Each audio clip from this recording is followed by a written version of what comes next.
हाल ही में विश्व स्वास्थ्य संगठन ने मार्बर्ग रोग को महामारी घोषित किया है। मार्बर्ग रोग ने अब तक इबोला से संबंधित वायरस ने मध्य अफ्रीका के एक देश इक्वेटोरियल गिनी के 9 लोगों की जान ले ली है। ग्लोबल हेल्थ अथॉरिटी ने पिछले सप्ताह लिए गए नमूनों के परीक्षण के बाद बीमारी को महामारी घोषित कर दिया। आखिर क्या है मार्बर्ग रोग और क्या है इसके लक्षण, चलिए जानते हैं हमारे एक्सपर्ट से।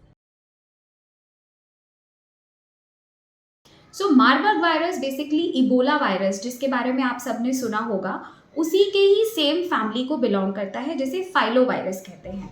मार्बर्ग वायरस पहले भी काफ़ी सारे इक्वेडोर रीजन्स, यूरोप रीजन्स, गिना, अफ्रीका रीजन्स में पाया गया है। एंड अभी रिसेंटली हुई 9 डेथ्स और 16 से भी ऊपर लोग जो अफेक्ट हुए हैं, उसकी वजह से ये वापस WHO के सिग्नल पे और चर्चा में आ गया है। मार्बर्ग वायरस जैसा कि नॉर्मल वायरसेस के डिफरेंट लक्षण होते हैं, इसके भी शुरुआती लक्षण कॉमन होते हैं, जिसमें बुखार, जो कि तेज बुखार कपकपी के साथ आता है, उल्टियाँ यानी वॉमिटिंग, और बहुत ज़्यादा tiredness, chilling, fatigue, body aches रहते हैं। जैसे इसके दिन बढ़ते हैं 5 से 7 दिन के बाद, अक्सर ये वायरसेस ब्लीडिंग की टेंडेंसी की फॉर्म में होते हैं, जैसे कि डेंगू का वायरस होता है।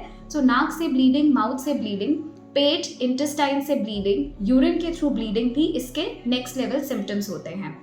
अक्सर मार्बर्ग वायरस जो है वो एक से दूसरे इंसान में, यूजुअली जब कोई इंसान इन्फेक्टेड होता है तो उसके डायरेक्ट कांटेक्ट में आने से फैलता है।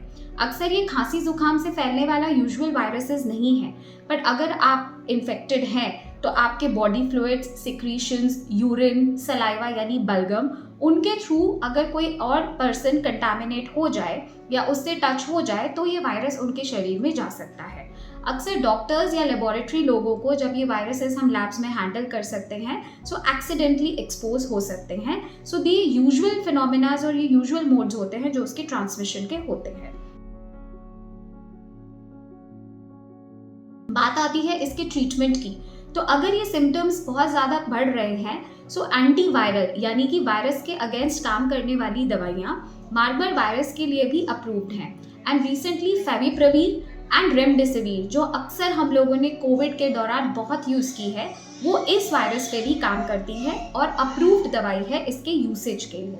उसके अलावा इम्यूनिटी के इंजेक्शंस, जिसे इम्यूनोग्लोबुलिन्स कहते हैं, वो भी हम इनमें दे सकते हैं। इसकी वैक्सीन्स की भी शुरुआत और इसके रिसर्चेस हो चुके हैं, हालांकि वो इनिशियल फेजेस में ही हैं, बट सून इसकी वैक्सीन भी हमें मिलेगी। सबसे इम्पॉर्टेंट चीज़ है आप अपना बचाव करें, इसके छोटे से छोटे बारीक सिम्टम्स को जल्दी से जल्दी कैच करें और समय पे इसका इलाज कराएं और सुरक्षित रहें। Thank you. हेल्थ से जुड़ी इस तरह की और वीडियोस के लिए लॉगिन करें healthsite.com पर।